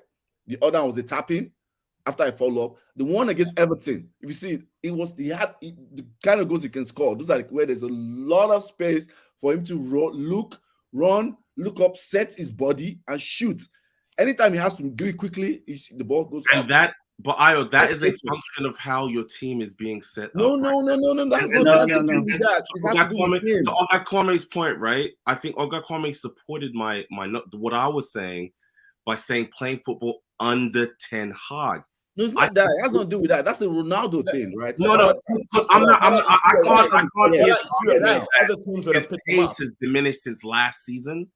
He may not be the fastest person in the league, but he's still fast. He's not the. Yeah, go ahead. If you were right, then other teams would have picked him up when he wanted to leave in the summer. Oh, people are going to pick him up when Man United release his contract. But who's going to pick him up? Saudi Arabia? Wages, no. When Man United break the contract and they end up paying him, and he's a completely free agent, and you don't have to pay the 15 million deficit that's on that contract for Manchester United. Watch, a ton of teams are going to come in and pick up. No, I don't agree with you, but I think he's finished this season. He's finished this season. Will Liverpool pick him up? 15 mil is a big barrier. For someone who you say is an elite striker, I never said he's still an elite striker. I said he had a very good season last season. No. I'm going to Bola. Bola. Okay. Bola, will Liverpool pick him up? Using your idea. If he takes 100. No way. Bola, you know Klopp is never going to sign him. Bola. If he's for 75,000, we have other issues. When I talk about teams picking him up, I'm talking about elite teams that have footballing ambition in Europe. I'm not talking about Saudi Arabia, China, MLS, Sporting Lisbon, Bayern Munich, Atletico de Madrid, Real Madrid, Barcelona, Chelsea, Liverpool. Teams that have things to do. If you get rid of that contract, if you get rid of that $15 million that Man United owe him on that contract, he's a completely free agent. 15 million. Okay. If you get rid of that, it's like a De Jong situation, right? Like he wants to get paid before he leaves. I see the two situations as being very, very similar. They're just not talking about the money because it doesn't benefit anyone to talk about the money now. What's situation similar? I missed that. What's situation similar? The De Jong situation in Barcelona. About and CR7? Huh? Barcelona. No. In terms of the issue being I think the barrier for him is the money. Yeah. I think he would have left, but no one wants to pick up that tab that Barcelona owes him. I agree. I think it's the same thing. But Bola, if that was true, I think you're the only way. But Bola, if that was true, he would just wait until because his contract is up in less than 6 months. Oh, yeah. I definitely believe that Ronaldo wants to leave. I believe Ronaldo wants to leave. I also believe that Manchester United wants to get rid of him. The question is, who is going to budge and who's going to give up that $15 million? I think that's the biggest issue. All of this has been games. I think they've created a situation. He doesn't fit in the style of play. I'm going to tell you something I think about him. And so they've made a situation where, okay, we're going to try and ease him out.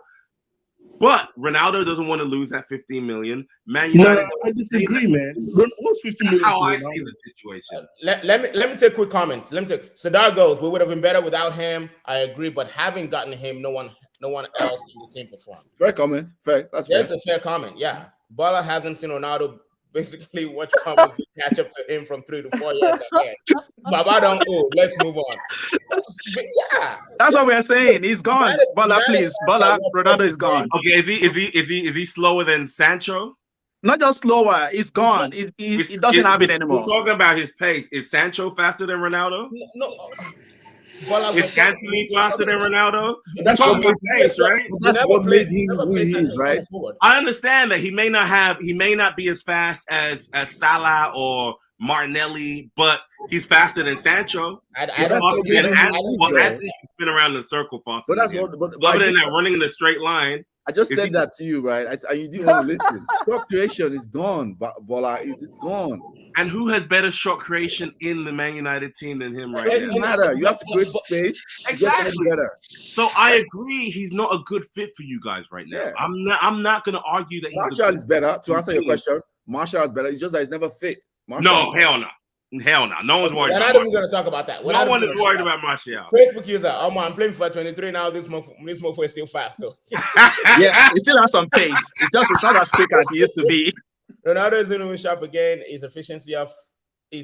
efficiently beat the offside trap last season, but exactly got caught this. Yeah.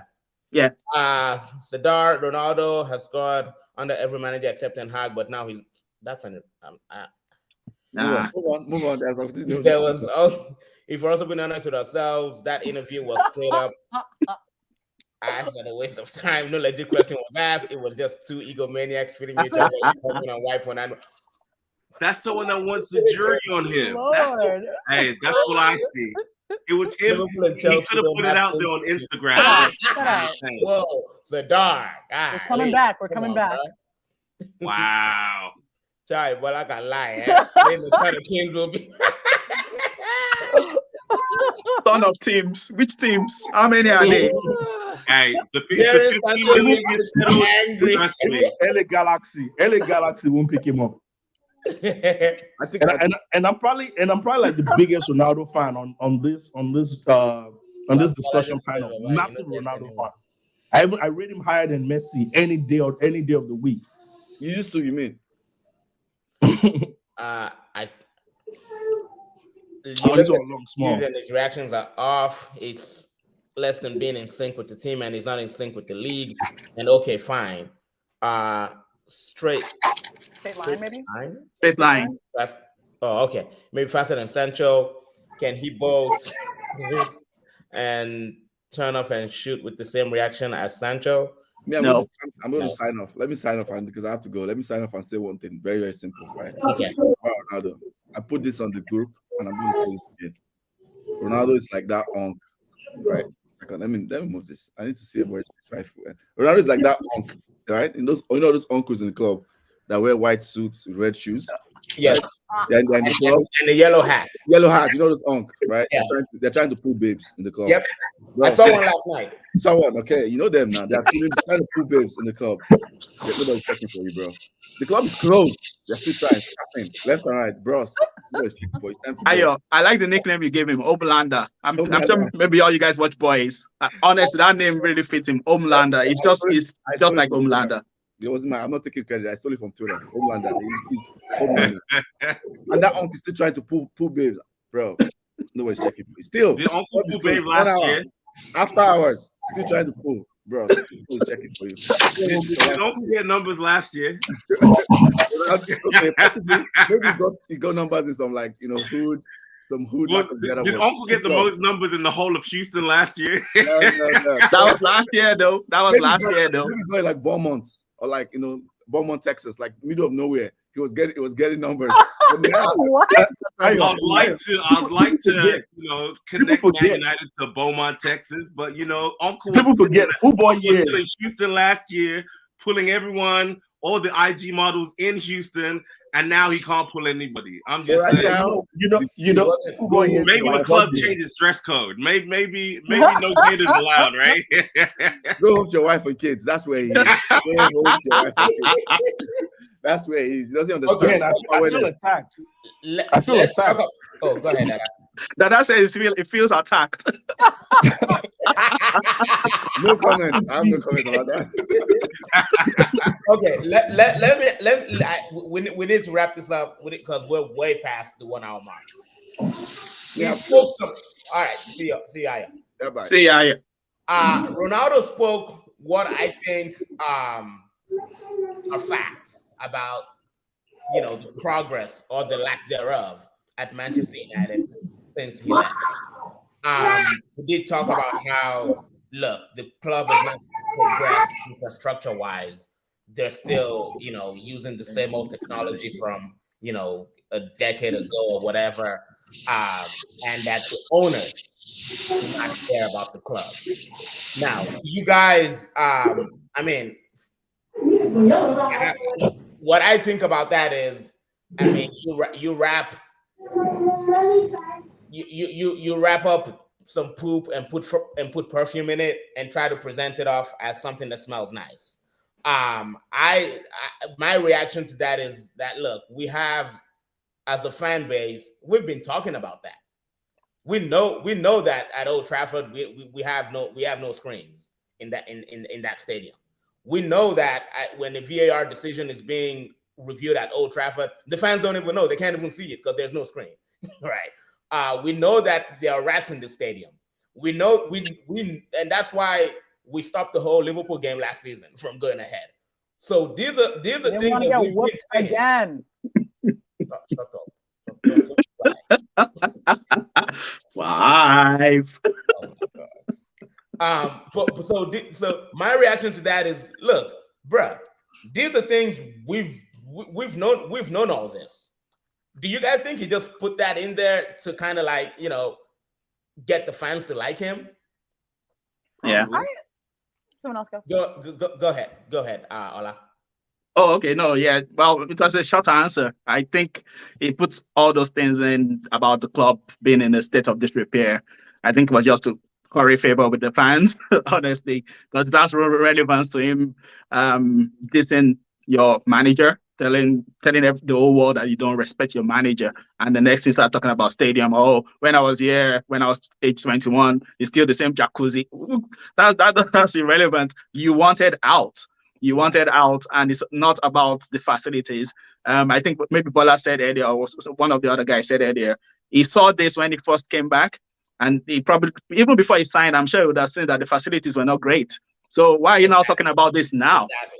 Why didn't you talk about this last year when you were banging in goals? You didn't say that last year when you were scoring all those goals for them. But now you're talking about, oh, the facilities are not great. No, things are not better. Nah, he's just putting that in. He was trying to get the fans on his side, but it was a woeful attempt because I think maybe 90% of the fans are against him now. So it was no use putting that in the interview. It was no use. It was just useless because there's no way he's coming back from this. No way. I feel a little more complicated about whether or not, I think that United should sack him. That's what he said about the manager is not okay. I think when I first heard the clips, like I was saying earlier, and I saw everyone turning against him, I was generally just like, Cristiano Ronaldo has really misread this situation and the effect he thinks he has on the fans at Manchester United. Not just Cristiano Ronaldo fans, but Manchester United fans. And like I said, I feel differently watching the whole thing. I think it's a little bit more complicated. So I'm curious as to how many fans will watch the 90-minute video because it's not just him talking trash. But I do agree that I think that he added that stuff to curry favor with the fans a little bit. But if you watch the whole video, there's a long thread about the context of how he's felt and how he's feeling. And that's just one part of it. So I don't think it was like necessarily like as manipulative, like this is just so the fans will like me. I think it's part of a broader thing. And he's right, but at the end of the day, with the kind of interview he gave, I just don't think that's going to matter, even though, I mean, he's correct. Yeah. Yeah, I agree, Linga. Like, I think that it's not wrong for him to use that. Everyone colors their story. When you want to try and convince people of something, you color your story. And that's just part of his story. I truly think that when Ronaldo joined Man United last year, and remember, it was after like a few hours, like he was supposed to go to Man City. I think part of what they brought him there to do was to try and bring the culture back, try and bring back that old Fergie time, which may or may not exist anymore, right? We all acknowledge in hindsight it probably wasn't a good idea, even though initially folks thought it was a good idea.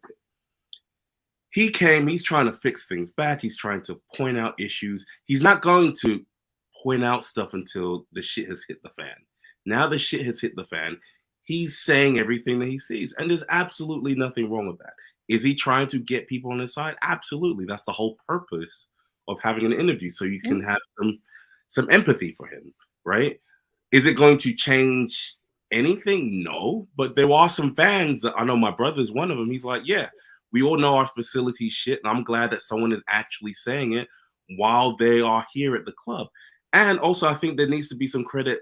Not credit, credit's the wrong word, but we do need to acknowledge that he still is a Manchester United player. So he's still saying this about his manager, about the owners, about the facilities, while he's still employed by the organization, which I don't want to use the word honorable, but I don't think we should play that so lightly. I think we do need to give him a little bit of credit for that. Like, yes, someone actually inside the team is. Now, was it for his own personal game? Absolutely.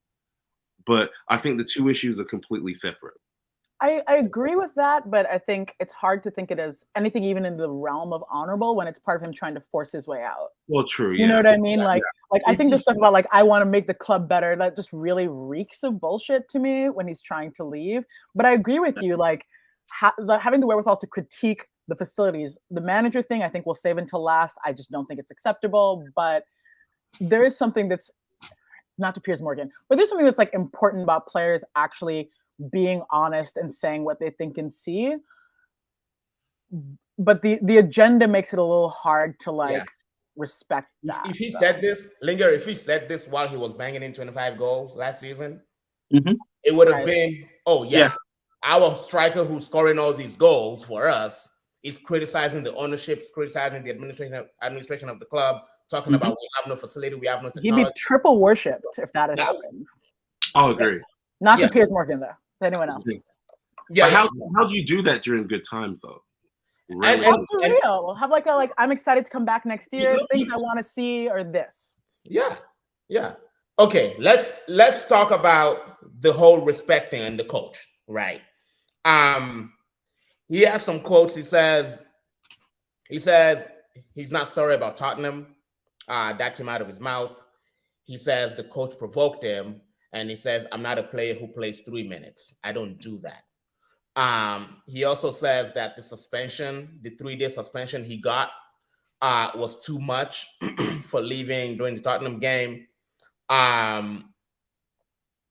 He says that he will never respect the coach because the coach does not respect him.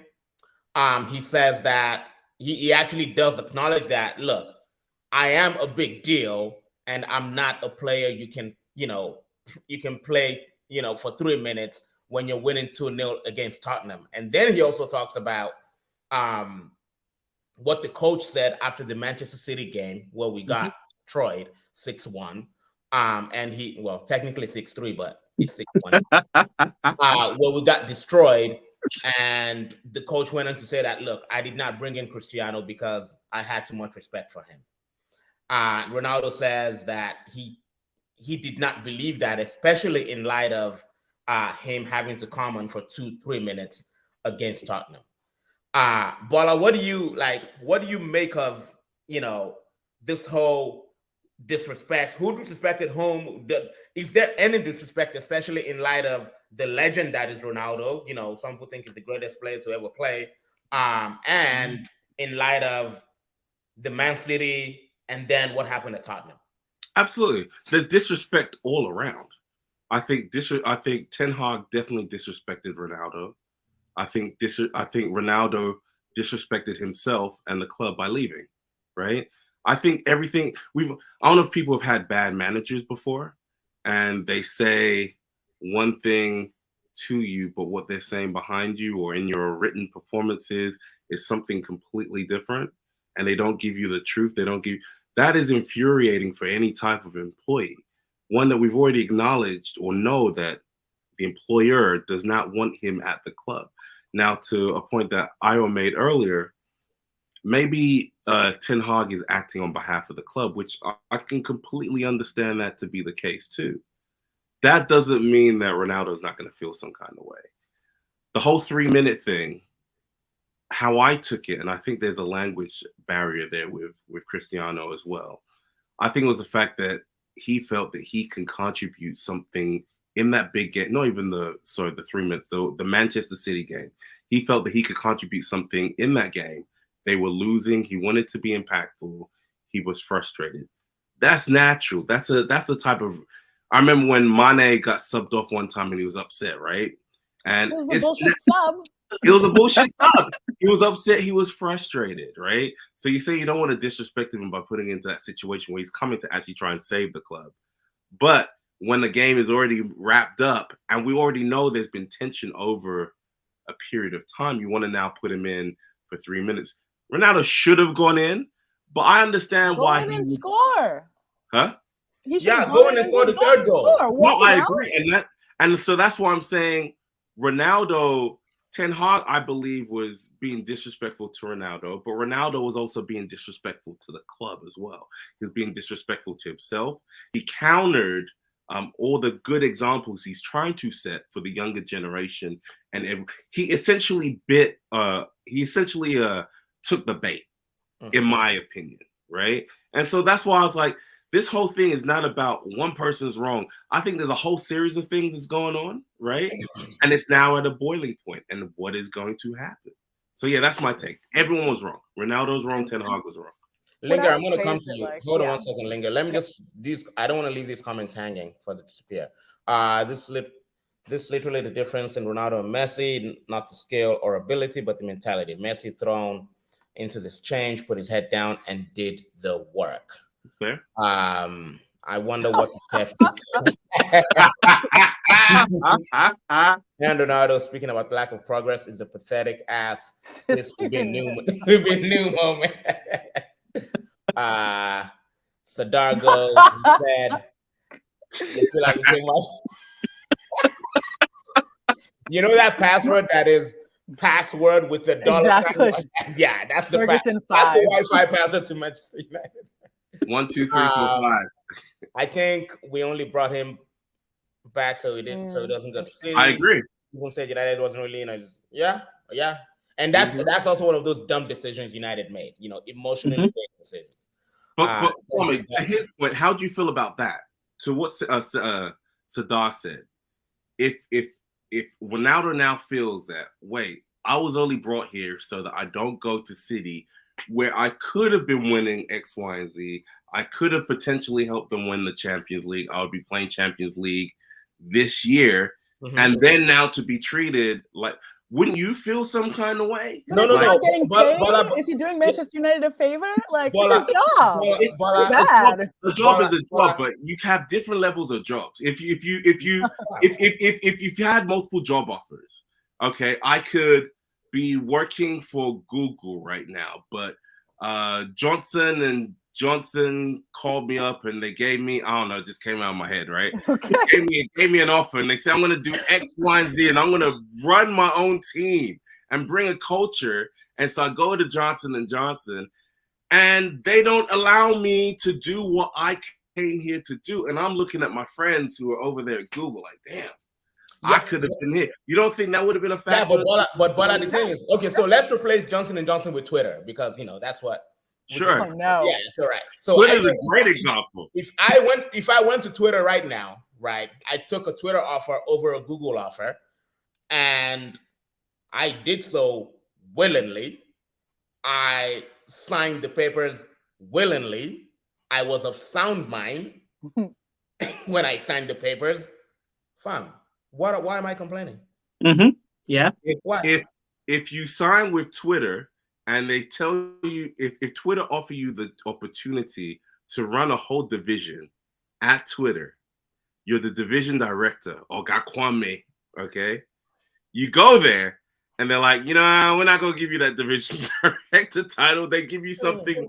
You're just whatever. I don't know the titles of the jobs over there at Twitter, but you're not that division director which you signed up for. And you're seeing you could have been a division director over there at Man City. I'm not saying that justifies how Ronaldo reacted. I've already acknowledged that Ronaldo should not have done that, and he lost control. And he's also, in a way, he's lost a lot of respect from a lot of people. But I can understand why someone would feel frustrated if you're promised one thing behind closed doors and you're not given that app. Yeah, you're still getting paid, but he's there for the football. Yeah, that's his feelings. I don't care about his feelings. Yeah, we know he wants to beat Messi. We know that's one of the biggest motivations to motivate motivators for Ronaldo right now is to beat Messi. We all know that, right? But if he's now doing not the job they signed up for at Twitter at a failing organization, I can see why he's not.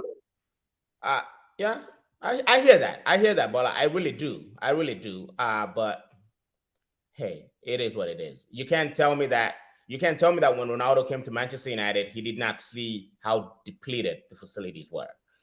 He did not see how ran down the stadium was. And I hear you about upper management, ownership not really caring too much. They care more about finances and marketing and and commercialization of the club. I hear all of that. But you knew what you were walking into, and if you did not know, that's not my fault. But who's the one person who gave? Sorry, go ahead. What I would say is he didn't sign up for Ragnick, but that doesn't justify him and Piers Morgan chuckling about how they don't even know who this person is. What the fuck is that? And that just shows for Ten Hag, but that doesn't justify him saying, I don't have any respect. I agree with you, Bola, but I think for most of this podcast, Bola, you and I have pretty much been on the same page. And here's where we differ. Because I do think there's blame that goes everywhere. I don't think it's black and white. But if there is a scale or a quantification of blame, Cristiano Ronaldo is not in the right here. I think Ten Hag has done things that I personally disagree with, like giving Ronaldo the armband, letting him play ever again after he walked out. Yeah. But to me, that's nothing but actually being respectful and actually continuing to try with the player who's not trying. So it's hard for me. It's I understand not bringing on Ronaldo to watch one of the greatest players ever get whooped by City.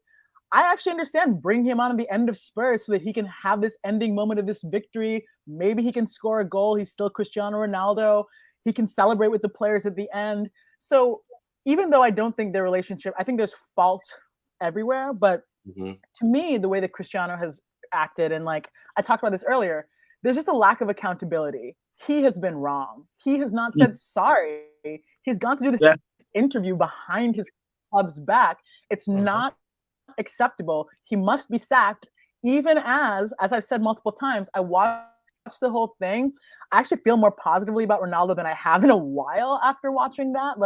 I think there's a lot of nuance to it. But at the end of the day, just cold hard facts. I don't know who did what to whom, who was mean to whom, what the chef fed him, the jacuzzi's not good. At the end of the day, he went to another source and talked shit about his own manager. Done. That's it. Not acceptable. Yeah. There's no coming back. Yeah. Mm-hmm. Yeah. Go for it, Bola. Yeah. I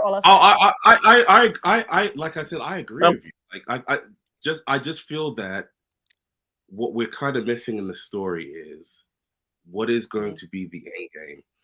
I think Ronaldo wants to leave Manchester United I think Manchester United want to get rid of Ronaldo. I think they both want to leave. The question is, who is going to get rid of who?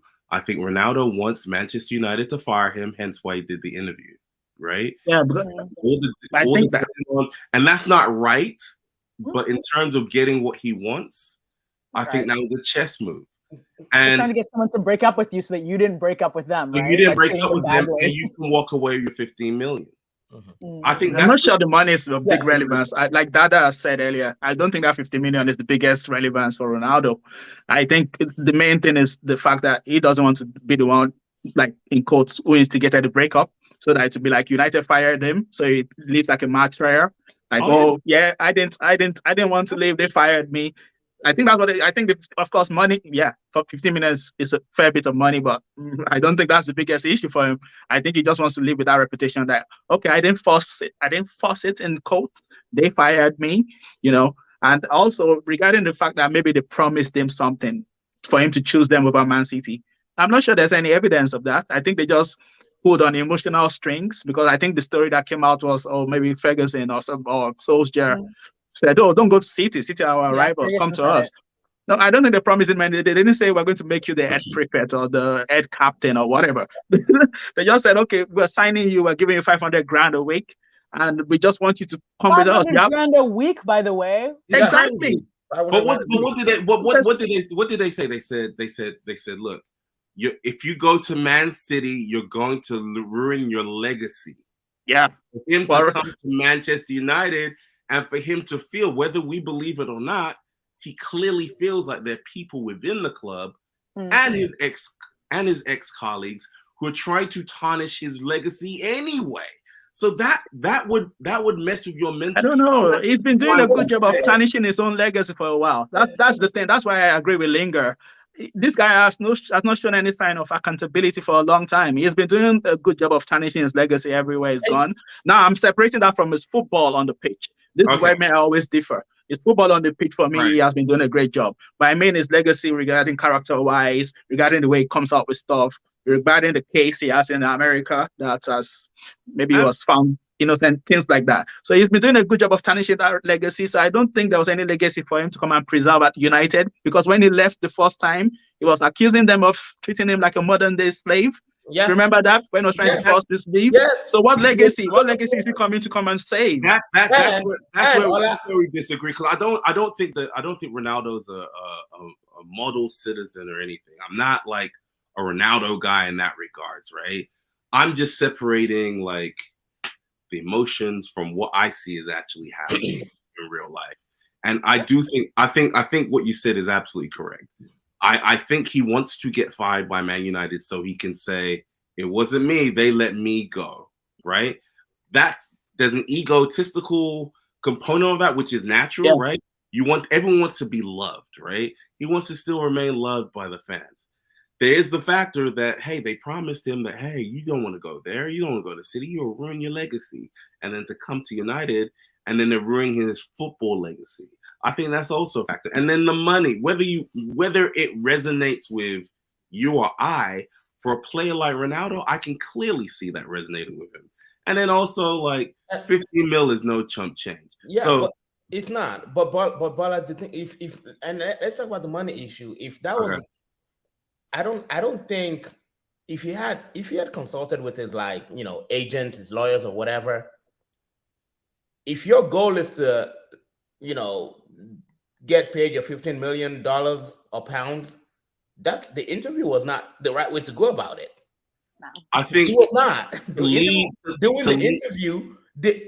the interview gives Erik ten Hag and Manchester United ammunition to fire him without paying that money.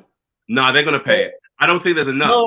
There's nowhere near enough. He might get fined a little bit. No. That's really different. I think legally, there are loyalty. There's several loyalty clauses written into those contracts. Of course, you as a footballer cannot come out and speak against your football club and your manager in that fashion and expect to be paid out. Can you have there are legal ramifications for that? So I'm convinced that he did not consult. I don't think he consulted with anybody before he did that interview. I think he did, and I think that going back to the point that I wanted to make earlier, right? I think that's part of also the reason why it was also such a soft interview. He was responding in theory, right? I'm being very manipulative in my breaking down of what transpired, right?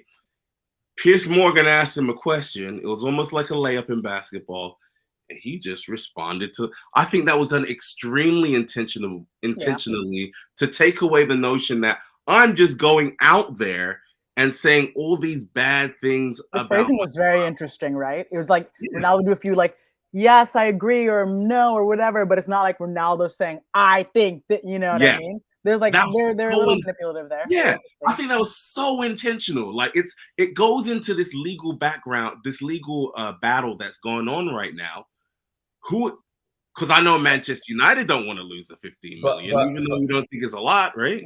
And you know that's why that's why clubs have rules in place where they have to sanction interviews before they're given. Right. I agree. So even if he was fed layup questions, right? The fact that he answered those questions in the affirmative and then more, right? And then more, and add on top of that, he had no authorization to do the interview. Trust me. Yeah. I think he'll get a couple days. Fine. There's one last topic that I want us to talk about, but before we go there, let me take these comments. Thank you, Bala. It's incredibly dishonorable to your club. He supposedly came to benefit to the club that literally gave his narcissistic ass the chance to make his name. Hey, that's why I say never go back to your ex. Okay, it's right for the first time today.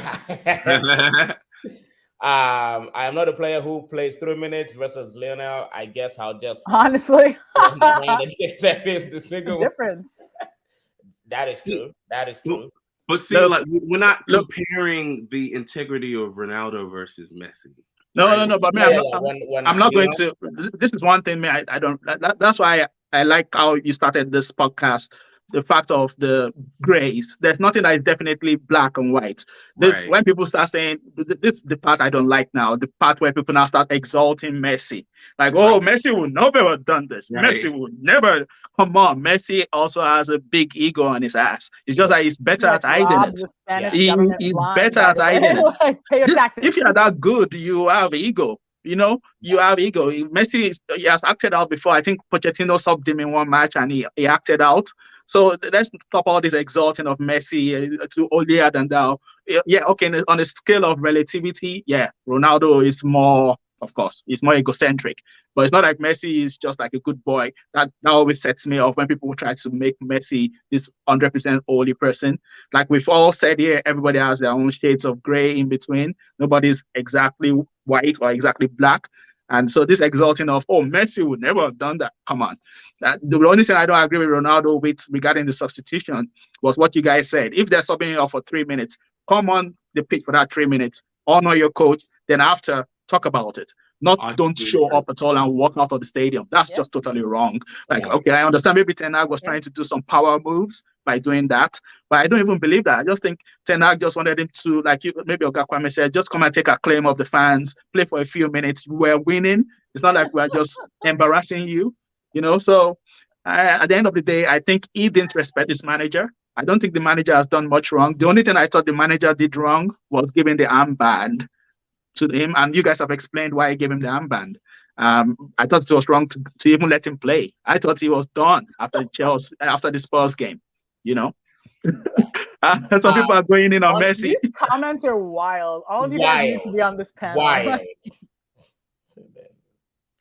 Okay, last question, because we gotta go. We actually gotta go. Last question. Does this? Well, I think everybody here agrees that Ronaldo should not play for United again. That should be the end result. He can't. And if it so happens that that is the case, has it tarnished his legacy at Man United? I'll start with you, Bala. Go ahead. That's for you guys. That's for you guys to determine. So okay, you know, like I don't know. I don't know how you guys feel. Okay. I might equate it to maybe Liverpool in it. This is the way we can relate, maybe because, like Bola said, it's United fans that can answer this question properly about legacy. But for example, let's say like Michael Owen. Michael Owen was a legend for us. Like he was banging in goals. Next thing, he ran down his contract. There was 1 year left on his contract, and we had to sell him on the cheap to Real Madrid for like 7 million, 8 million. He left. There was a chance for him to come back. He didn't come back to Liverpool, went to Man United. Now, that question has always been thrown to Liverpool fans. Did that ruin Michael Owen's legacy? For many Liverpool fans, including myself, I still have not forgiven him. I have not forgiven him for going to Man United. But there are many fans who have. There are many fans who have welcomed him. I think even the club have made him an ambassador now. It's like an ambassador for something. So in answer to your question, Kwame, sorry? Does he have a statue at Anfield? No players. No, we don't give our statues out like that. We don't give our statues out like that. We give proper statues to legends. Manchester City. No, but what I'm saying is, it's back in the club. Like basically, the club have him as an ambassador for something. So right now, Oga Kwame, you guys are feeling hurt. You're feeling angry, but they say time is the best healer. In 10, 15 years' time, who knows? You guys might welcome him back with open arms and say, okay, all is forgiven. Your legacy, okay, we were angry at the time, but now we're cool with you. Things happen, things change. Even Torres left on a bad note, but we felt welcome. He plays for Liverpool legends now. You know, things happen. Time heals wounds. So that's the only way I can answer it. Linger, what I would say is, Torres, I never thought I would forgive Torres, and now I'm back to like loving him again as a Liverpool legend. Like when he left, when he went to Chelsea, I threw away my jersey. I still regret it to this day. I was like, I will never. Yes, Sadar, we do. So I think his legacy is tainted, no matter what. Is it ruined? That's a little more individual. That's a little more subjective. I think his legacy as Cristiano Ronaldo outside of Manchester United is like a little tainted, but not very much, because I think he'll still always be most famous for being that Real Madrid player, and that's not going to change. Personally, I think like what he's done is pretty unforgivable, even though there's a lot of nuance to it. Like I think there are just a few moments that just like, as a United fan, I could pretty much never accept, which is different from going to another club. It's like, it's so much more of your own volition to say particular things about your club and about your manager. So I would say tainted, but not ruined. And I mean, again, it really is time. Like I never thought I would forgive Torres. In like 5 years, even people who are upset with Ronaldo now, the good times outweigh the bad. It's just that these bad times, you're like, even though other players have done stuff before, it's a little unprecedented because he's still Cristiano Ronaldo. Believe it or not, this has been some kind of therapy session for me. Listening to you. You're very welcome. I've been thinking about that. I'll send you the bill later. Me too. This economy, man. I've been thinking about as they ruined his legacy in my eyes at Manchester United, and I don't even think I'm ready to answer that question. No. Because but what I want to say, and I think people remember you not only what you do for them, but how you make them feel. Of course. Right. The way you leave a place is just as important as what you achieve while you're there.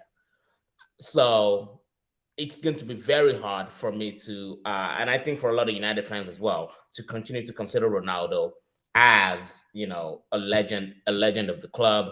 But this is probably not the time for any United fan to even make that decision, because we're full of emotion right now. Absolutely. All right, so let me see one more comment. Who would forgive English Figo? Oh my God! Wow. Never, not even when he scored that goal. Liverpool more successful than Manchester United for like the last 15 years or something. Is Paul a legend for Man United? Do you guys consider him a legend? Not really. Not really. Interesting. For that man to hurt me, I would have to care about his language. That sounds like you're very hurt there, I must say. Ronaldo will be remembered for for his first at the club and how he contributed to winning. Then he'll be remembered for coming back and scoring his 700th goal, but we'll forget the BS. I don't know. I don't think people will forget it. Maybe it's like an age thing. I think older players will never forget it. And you know what? I would have actually felt he would have done less to taint his legacy had he gone to City rather than what he did. Like going to City, I would have forgiven me personally, because just like you said, like you're in my house and you're burning it down while I'm in there, right? But you go to the other house and you're achieving what I can hate you from far away. That's cool, but it's a little more injurious. It's a little the hurt. It's a little more pointed, you know. It's laser target. It's like a laser target, and that's what hurts more. But sounds can be deceiving. I'm not hurt. Quick, guys, okay. By the way, Bella and I were talking to Io, and we're just like, we're gonna roast you. This is gonna be so funny. We have been so level-headed. Can I just say for the record, like, we've been the nicest about Ronaldo.